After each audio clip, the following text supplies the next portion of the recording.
दोस्तों आप थंबनेल देखकर समझ ही गए होंगे कि हम क्या बात करने वाले हैं।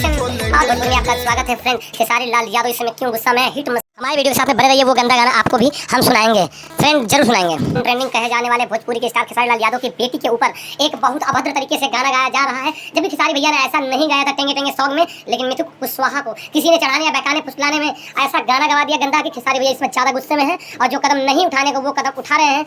आइए हम कीर्ति यादव से बात करते हैं। तो कीर्ति यादव ने बताया बातचीत के दौरान कि हम ज़्यादा परेशान इस बात से हैं क्योंकि हमको भोजपुरी इंडस्ट्रीज में आना है, भोजपुरी में कुछ अच्छा नाम कमाना है। जबकि हमारे नाम को बदनाम किया जाएगा तो हम भोजपुरी सेवा से हट जाएंगे और कोई दूसरा काम ढूंढ लेंगे। और मेरे पापा का रहेगा सवाल, तो मेरे पापा का इज्जत नीलाम कर रहे हैं। इस गंदे सिंगर हिट नहीं हो पाते हैं और अपने लोग सोशल मीडिया पर नाम बिटोरने के लिए मेरे नाम का गंदा गाना गाते हैं।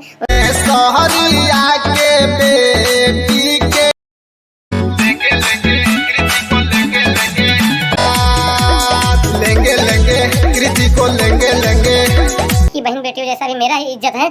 और देखिए मिथुन कुशवाहा इतना बड़ा दोषी है कि उसको जेल और उसकी घर की पूरी संपत्ति कुर्क कर दी गई है, जबकि जेल में ले जाकर के बहुत पिटाई भी उसकी हुई है। जबकि आइंदा दोस्तों उसकी वीडियो को डिसलाइक करिए, शेयर ना करिए और उसमें गंदे गंदे कमेंट जो भी आ रहे हैं उनको रोकिए। गंदे कमेंट कोई भी ना करे क्योंकि ऐसा कोई बात नहीं है। आइए हम मिलवाते हैं उनकी वकील से, वकील ने क्या कहा, छोटा सा ब्रेक लेकर के आपको सुनवाते हैं उनकी कुल बातें।